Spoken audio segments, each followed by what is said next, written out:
We have a lot of questions surrounding the 2023 Cincinnati Reds. So we've decided to bring in an expert, a man on the ground, to help answer those questions. That's today on Locked On Reds. Let's go. You are Locked On Reds, your daily Cincinnati Reds podcast, part of the Locked On Podcast Network, your team every day. You are Locked On Reds. Thanks for making Locked On Reds your first listen of the day. We are part of the Locked On Podcast Network, your team every day. And we are free and available on all podcasting platforms. I'm your host, Stephen Offenbaker. My co-host, Jeff Carr, he is out today, but we have a special guest that's going to help answer tons of Reds questions for us. Jeff and I here, we are diehard baseball fans. We have a passion for the Cincinnati Reds. We have taken our love of the game, our passion for baseball, and turned that passion into information for you. On today's podcast, we are going to be joined by the Enquirer's very own Charlie Goldsmith. He's one of the beat writers for the Reds. He's going to catch us up on some of our unanswered questions surrounding this team and kind of give us a perspective of somebody that's been able to watch them all throughout spring training. Before we get into that, I want to let you know that today's episode is brought to you by Game Time. Download the Game Time app, create an account, and use the code LOCKEDONMLB for $20 off your first ticket purchase. You can get the last-minute tickets at the lowest prices, guaranteed. All right, we're going to dive right into this thing. I am so happy to bring in Charlie Goldsmith. Charlie, I am so glad to have you here, and I am excited to get all of my Reds questions answered, my friend. How you doing? I am great. I'm glad to have you here. It's been a while since we talked, probably a couple spring trainings now, since you and I have actually sat down. I know you've probably talked to Jeff in between times before he and I teamed up. So let's get right into some of this Reds talk, because there are a lot of unanswered questions, and there's only about a week to go until opening day. So let's start with the starting rotation. Obviously, there's the big three that's settled. It's nailed down in Hunter Greene, Nick Lodolo, and Graham Ashcraft. Graham Ashcraft has probably maybe not been the biggest surprise of the spring, but definitely grown by leaps and bounds from where we saw him at the end of last season. Let's talk about him for just a minute. Give me your impressions of what you've seen from him throughout spring training. That performance in his last start was pretty amazing. He's everyone's favorite player to talk about in Red spring training right now. What's really impressive with him is, the feedback that he's gotten and how quickly he's been able to apply that. What we don't talk enough about Ashcraft is, he really hasn't pitched much before the 2021 season. He dealt with 2 hip surgeries in college, then COVID, then he kind of had to prove himself before he was a top prospect. He had a pretty good chunk of innings in 21, but 22 was really his first big experience in a runway over a full season. He did that while making his major league debut. He learned that he needs to strike more batters out, and he learned that he needs to make his timing and, from a mechanics perspective, more consistent. And he's not only done that, he's thrived with that. His slider looks incredible. Not quite on the Greene Lodolo level. Those are 2 of the most interesting sliders in baseball, but really a notch below that. And that's really a testament to the work, the confidence, the aggressiveness. Graham Ashcraft's always a guy who's going to attack the strike zone and trust his stuff as much as anyone in the game. And that's all really stood out from a pitcher who everyone sees making a big step forward right now. As exciting as the front three of this rotation is, with those 3 guys that I just mentioned, the 4th and the 5th spot still seem to be question marks. I am projecting, as of right now, based on the injury news we got this week with Weaver, that number 4 probably goes to Luis Cessa if he can get stretched out. And I'm still hopeful that number 5 goes to Brandon Williamson. Do you see it differently than that? I have Overton as the number 5 right now. I think he brings a little bit more from a consistency, a length into games perspective, and experience. They like Williamson a lot. He's someone who dealt with his ups and downs last year, someone who battled some shoulder stuff, changed his routine, added some velocity back.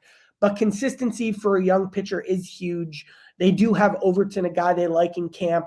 I think Cessa came here when he did with the specific idea of having enough time to build up for a starting rotation spot. David Bell confirmed yesterday that Cessa does have enough time to build up to be ready for one of those spots. I think he's pretty comfortable in the rotation right now. And Williamson and Overton each have one start left this spring. We'll see what happens. But I think Overton's experience and, again, his ability to be stretched out deeper in games because of his consistency right now gives him a bit of an edge, even though Williamson's stuff, his fastball and his curveball, are two of the most fun pitches in camp. If that's how it goes, if you're correct and they do give that fifth spot to Overton, that has some impacts on the bullpen. I guess my first question about Williamson would be, they would send him to AAA. No chance he ends up in this bullpen as the long man, correct? I can't think of the last time they had a top starting pitching prospect starting the bullpen. So I haven't heard a whiff that would change with Williamson. So that being said, how do you see this bullpen? Because, I've been kicking around names, trying to figure out exactly how this could all play out, depending on what they do with the starting rotation. There's not very many locks. We say Alexis Diaz is a lock. We say Buck Farmer is a lock. Ian Jabot is probably a lock. But there's other interchangeable names that could make this team. How do you see this bullpen shaking out, at least for the start of the season, with the idea that there'll be a lot of moving parts as the baseball season progresses? Yeah, so last September, when the Reds were starting to prepare for the offseason, you heard a lot of optimism from them about the bullpen. They would say stuff like, man, when you pair Diaz with Santillan and Sims and Antone, that's a pretty solid back end of the bullpen, they felt, but Santillan, Sims, and Antone won't be ready for the start of the season.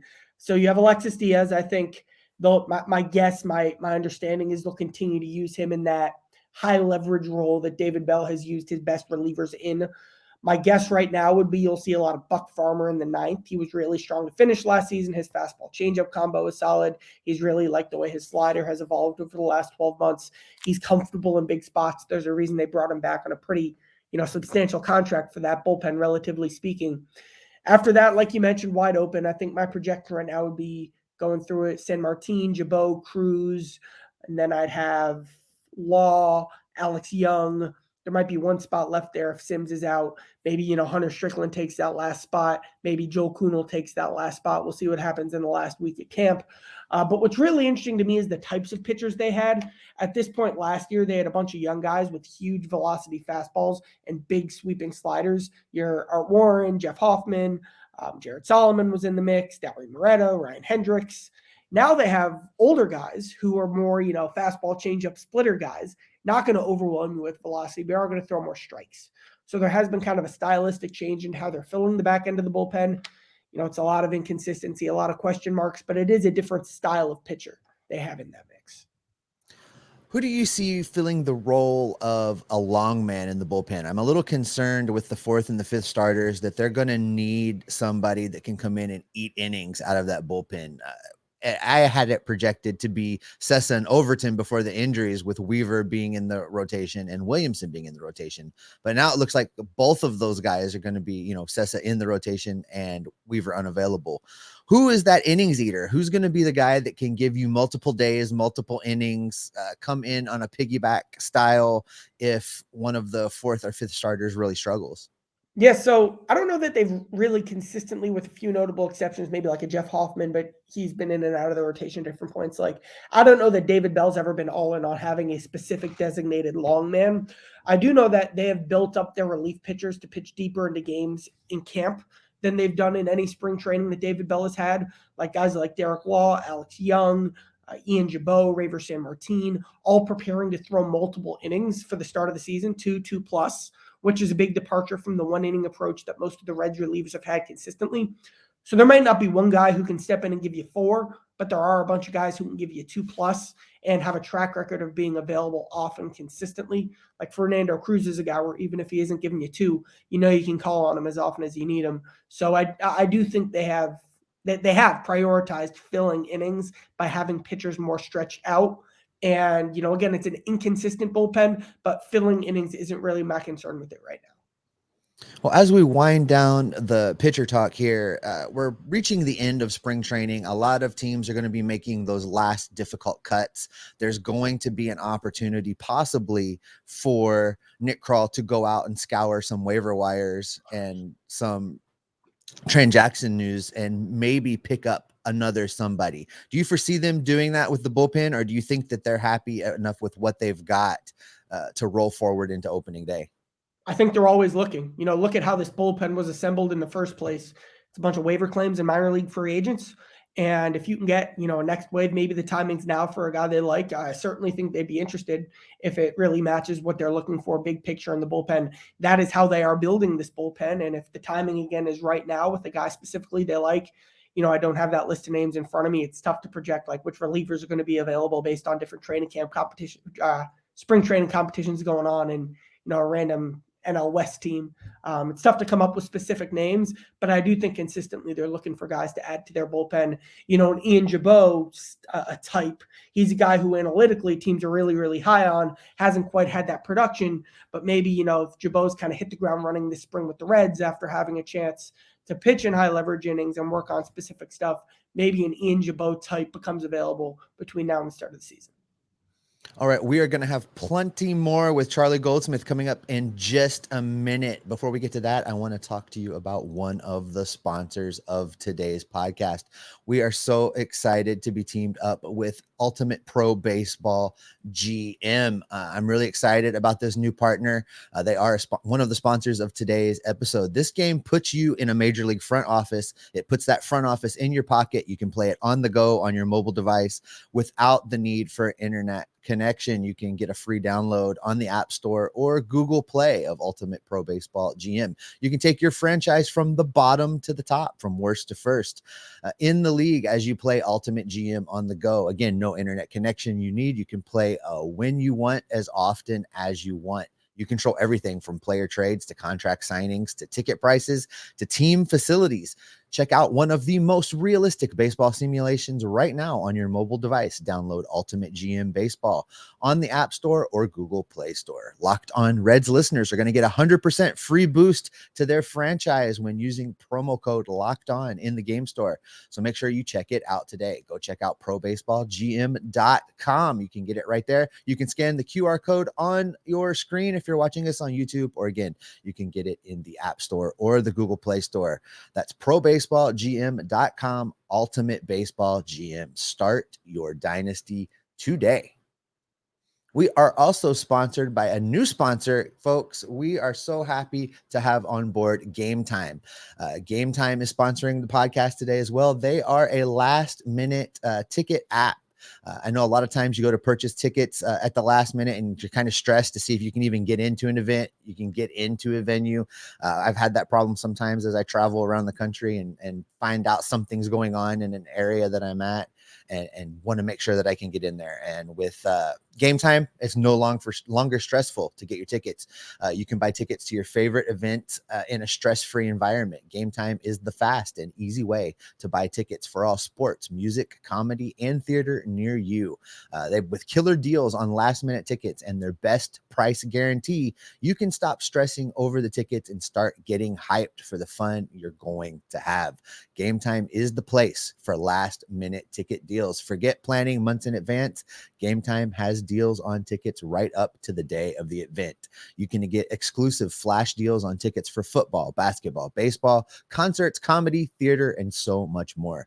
The Game Time guarantee means you'll always get the best price. If you find tickets in the same section or row for less, Game Time will credit you 110% of the difference. So snag the tickets you want today without the stress with Game Time. Download the Game Time app, create an account, and use the code LOCKEDONMLB for $20 off your first ticket purchase. Terms and conditions do apply. But again, just create that account and redeem the code LOCKEDONMLB for $20 off. Download Game Time today. Last minute tickets, lowest prices guaranteed. All right, coming up next week, we're going to get you set for opening day. Jeff's going live at Fretboard with Mo Edgar from ESPN 1530. I will be flying into town. So make sure you get over to Fretboard on Monday in Blue Ash for Jeff and Mo. I'm glad that Jeff went and got a lookalike of me to fill in my seat while I'm not there. It's going to be a great time. We did this a few years ago, folks, and it was a blast. Show up for the exciting Reds talk and stay for some great beer. All right, let's get Charlie back in here because there is a lot more to talk about with this Reds team. We've touched on the pitching, Charlie. It's time to move to the position players groups. There's a lot less question marks here, I think, at this point. Maybe the last couple spots on the bench, and we'll get into that in a minute. But let's kind of just work our way around the diamond a little bit and give me your thoughts on these guys as we get to them, basically. I want to start with Joey Votto. There has been a lot of talk about will he be ready? Won't he be ready? What's he going to be able to bring to the table at age 39, coming off of a shoulder and bicep reconstruction, basically. Give me your impressions of what you've seen from Joey, and somewhere in here, give me your prediction. Will he start opening day in Cincinnati?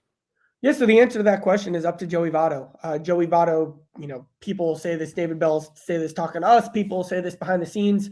Maybe no one in baseball knows their body as well as Joey Votto. Joey's been through so many weird spring trainings because of COVID, or, when he had COVID in 2021, or injuries, or, the summer shortened spring. Joey has been through similar situations before, and he has a very good idea of the boxes he needs to check off. I'll just tell you what I'm seeing. No one's working harder than him on the backfields, which is typical Joey Votto. The one thing is, before the last couple of days, he wasn't making consistent hard contact and really elevating the ball. He did that yesterday, and that felt like a very notable moment. He had his best swing of the spring. He really lofted a ball high, great swing, off the top of the right field wall, landed for a double. He's been doing that in batting practice, really pushing, the gas pedal to the metal over the last couple of weeks in particular. And that translated into a great hit in the game where he really elevated a ball that felt like a big step for him. Expectation-wise, it's a mystery, You can make the case that Joey was, hurt for the last few years. He's healthier than he's been in a long time, and that could be a great sign for him. You could also make the case that he's a 39-year-old coming off major surgery who really struggled last year and has had slumps in each of the last 4 seasons now. So it is a mystery. It is a Hall of Famer with an incredible track record who does have strengths like, pitch recognition, the ability to read pitchers. Those age really well. It's one of the biggest unanswerable questions in baseball this season, and it'll be the most interesting piece of this Red season overall. It's interesting you mentioned that double. I spent some time on yesterday's show talking about that double as well, just because it looked different. It looked like in that at bat, Joey locked in. It was a stand-up double. As you mentioned, he hustles, and I was excited to see it. I'm glad I'm not the only one that keyed in on that hit and saw it that way, because I really felt like it was a turn the corner moment for Joey this spring. Certainly. There have been a couple of those, I think he didn't get a hit in his first 7 at-bats. He was, behind pitches. That's part of the adjustment process. Then he started getting really consistent. He hit a lot of sharp singles, or a few sharp singles the other way. Harder contact. Those felt like, big positive steps. And then this double off the wall, certainly the best sign we've seen from Joey Votto this spring.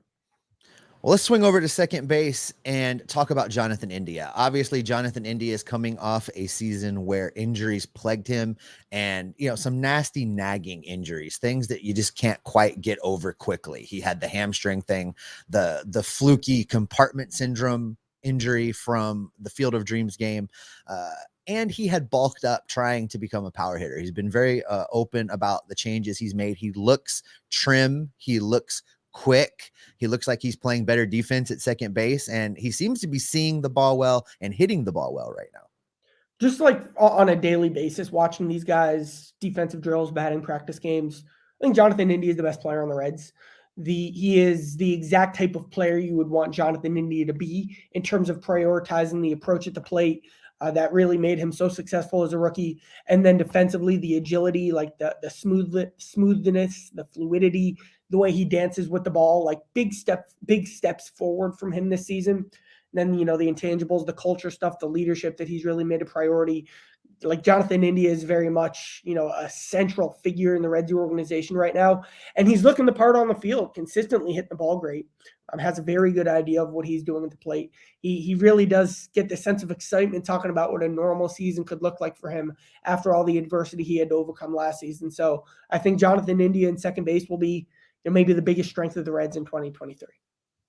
Well, let's jump over to the other middle infield position, the shortstop position. Is it going to be Newman? Is it going to be Barrero opening day? What are the Reds going to do? I think Jose Barrero is going to start most of the games at shortstop this season. The one exception could be against certain lefties when the roster is at a certain place on days where Tyler Stevenson's not catching because of their plan.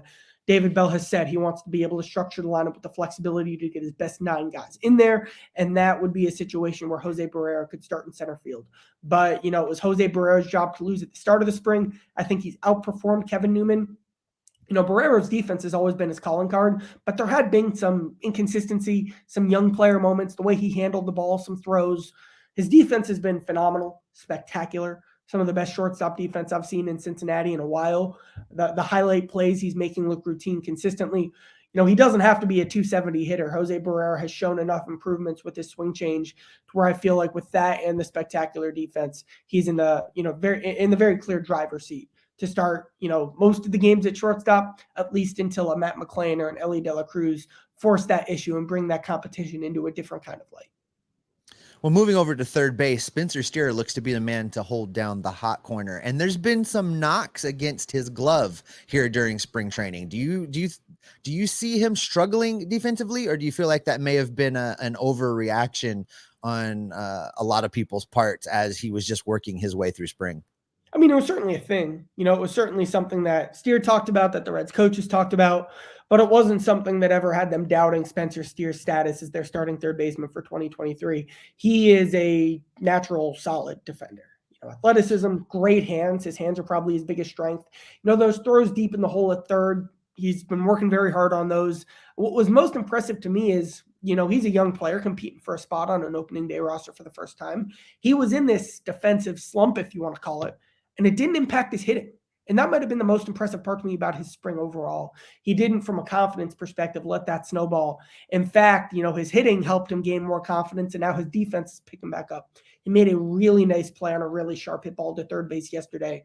I think he is your starting third baseman again until maybe a prospect forces that issue later in the year. But he is getting every opportunity to hit, to prove he should be an everyday player. And, he's really good at some of the things that young players usually aren't good at. The way he hits breaking balls, his willingness and approach leading to walks on base, stuff like that. His hands, a lot of really positive signs from Spencer Steer. Let's jump to the outfield, because there's a lot of maybe not question marks about who's going to be in this outfield, but more about how they're going to be deployed on an everyday basis. And then also, the last couple spots in this roster, I think, impact the outfield as well. Pretty much a lock for the team, I would say, is Jake Fraley, TJ Friedl. Obviously, Will Myers is going to be on this team. I pretty much consider Will Benson to be a lock at this point. Do you see that any differently as far as him making the team on opening day? I do, and I think he'll probably start more games than TJ Friedl as well. They were very aggressive in going out to get Will Benson. He's a guy they've liked for a long time. The one thing has been, can he hit? And he really hit great last year in AAA. And then, the signs of the plate this year have really impressed the Reds as well. There's a repeatability of his swing combined with a natural power that he has that the Reds don't have a lot of in their lineup. Elite speed, unbelievable base runner, right up there with Ellie De La Cruz. When you look at best base runner in camp, he has all the signs they're looking for from a center fielder they want to take a shot on. And, they love TJ Friedl. He's going to play a ton regularly, consistently, but they traded for Will Benson because he gives them a different type of option long-term in center field. When you look at everyone in the Reds organization, from Nick Senzel all the way through Jay Allen, I think Benson has the best shot to be their center fielder of the future. They love his tools. Again, they really aggressively pursued him this offseason, and I think they're going to give him a really consistent shot. So you talk about Nick Senzel, and we learned from David Bell that Nick is going to start on the IL and do some rehab in Louisville, is what the last that I heard as far as Senzel's start plan. Louisville starts one day after the Reds. They start on the 31st, so Nick won't have to wait very long. At this point, what is his potential role with this team if and when he's healthy enough to play at the major league level? Are we talking super utility? Are we talking platoon in center? Are we talking bench guy? What's left for Nick Senzel at this point? Yeah, so I caught up with him on Wednesday. He is, again, starting a rehab assignment in Louisville at the pretty close to the beginning of the AAA season, and he wants to play every day. And the Reds are not committed, but David Bell says he's most likely going to play every day when he's healthy because he is still one of the best 9 hitters in the Reds lineup. But on this rehab assignment, Nick Senzel will be playing a good chunk of center field, but also not regularly, but notably at third base, maybe a little second, and Nick Senzel's preparing to play some corner outfield as well. He's not in a situation where he is still write him in Penn, write him in Sharpie as the Reds starting center fielder anymore. That's a testament to how much they like a guy like Will Benson. He is still a guy that has tools, a guy they want to continue to give the opportunity to develop. He has to hit now, and he's banking on this swing change. They are optimistic about the signs he's shown in batting practice and in minor league spring training games with that swing change. I think when injuries naturally come up during the season, there will be, a lot of opportunities in the Reds. Certainly, David Bell has said, with 3 catchers, everyone on the major league roster is going to play a lot. And I do think Nick Senzel will probably play 4, 5, 6 days a week when he's back. It will be moving around in different positions more consistently. So that super utility player that we always look for, right? That can play almost every position on the field, gets full-time at bats, but just doesn't have an everyday home. We've wondered who that could be, and it sounds like it could be Nick Senzel once he is ready to play. Charlie, we're going to like they have a number of those guys. Like Spencer Steer could be one of those guys. Jose Barrera playing some center field as well. David Bell made this point on Wednesday. Like the Reds probably don't even move guys around a lot as much as some of the best teams in baseball, like the Dodgers, the Guardians, the Rays do this a ton. So they do really like having a number of those guys who can bounce around and give them upside and versatility at a couple different positions. Well, we're going to wrap up with Charlie in just a few minutes, where I'm going to put him on the spot, and I'm going to give you a heads up so you can think about it. Coming up in the final segment, Charlie and I are going to be talking about who is going to make this team with the final roster spots as the position players. These are still some unanswered questions. Charlie's going to give us an answer in just a minute. But before we get into that, I want to talk to you about the final sponsor of today's podcast, and that is FanDuel.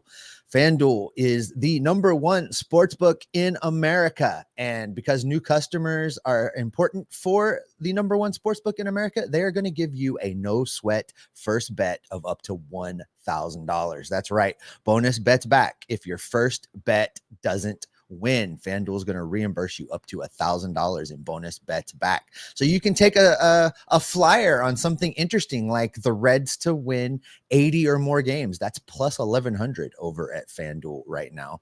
So don't miss your chance right now to get your no sweat first bet with $1,000 in bonus bets back. Just go to FanDuel.com/locked-on. That's FanDuel.com/locked-on to learn more. You can make every moment more with FanDuel, the official sportsbook of Locked On.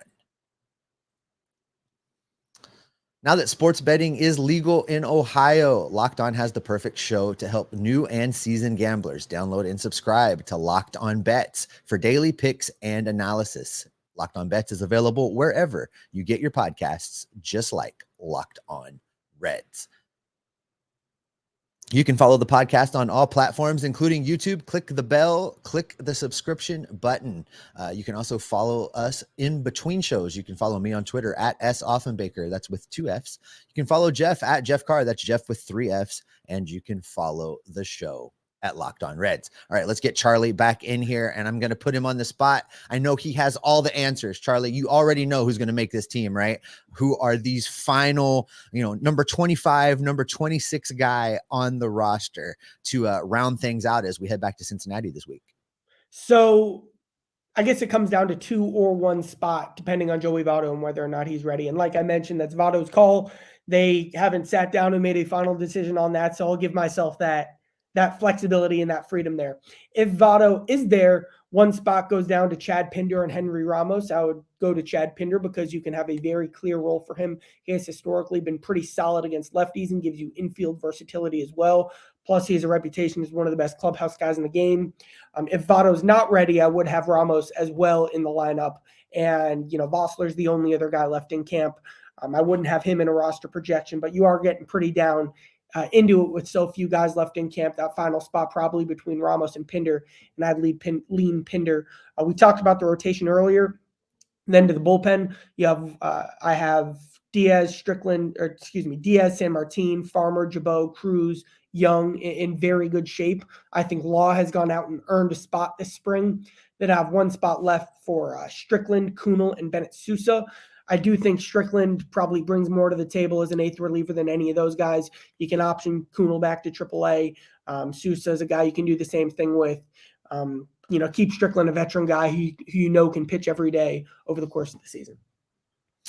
So let's wrap this up with some predictions, Charlie. I know you've seen numbers floating around out there as far as over-unders and what the Reds are actually projected to do. Tell me where you think they're going to be at the end of this season in win totals and pecking order within the National League Central. I think this is a 68 to 70 win team. They are invested legitimately in every at bat that they're going to, have guys taken over the course of the season. It's a much better spot than last year when Aristides Aquino and, Chucky Robinson or a number of guys who clearly didn't have a long-term future at the Reds were playing really big, significant roles. They do have, again, investment in guys like Barrera and Steer and Senzel. And I do think we'll see some prospects between now and the end of the season. But, just like Hunter Greene and Nick Lodolo showed us last year, there are ups and downs with rookies, naturally. Jonathan India showed the same thing in year 2. It's not always a linear, straightforward, positive path that these guys take, and that doesn't mean anything about their futures, but it's just a sign of what it's like being a young player in baseball. So, I think it's probably the last place team in the NL Central because the Pirates went out and got more veterans who can give them some more consistency and reliability this season. And what you're going to get every year or every day from guys like Hill and Velasquez and McCutchen and Ji-Man Choi and guys like that in a way that the Reds don't really have as much of, with the exception of Will Myers. So I give the Pirates that edge because they were more aggressive this offseason. But I probably am more optimistic on the core of the Reds you're building around than what Pittsburgh has going on over there.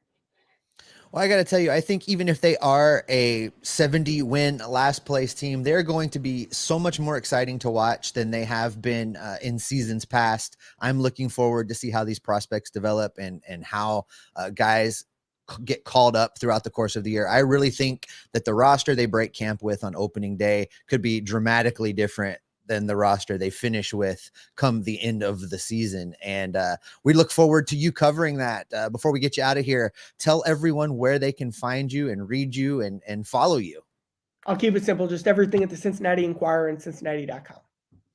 Excellent. All right, that's going to do it for this edition of Locked On Reds. Coming up next week, Jeff's live at Fretboard with Mo Egger on Monday. I'll be in town on Tuesday. We are going to continue to jam towards opening day. I'll be in town all weekend. We're going to do some recording together, me and Jeff in person. We're going to be out and about. So if you see us, say hi. We would love to hear from you. Thanks for making Locked On Reds your first listen. Now for your second listen, go check out the Locked On Fantasy Baseball podcast. Win your league by listening to Matt and Dom every day as they give you the best information you need for your fantasy draft strategies. You can find Locked On Fantasy Baseball podcast wherever you get your podcasts and on YouTube, just like Locked On Reds, part of the Locked On Podcast Network, your team every day. Keep us subscribed in your feeds. We're going to keep you Locked On Reds every single day. We'll see you next time.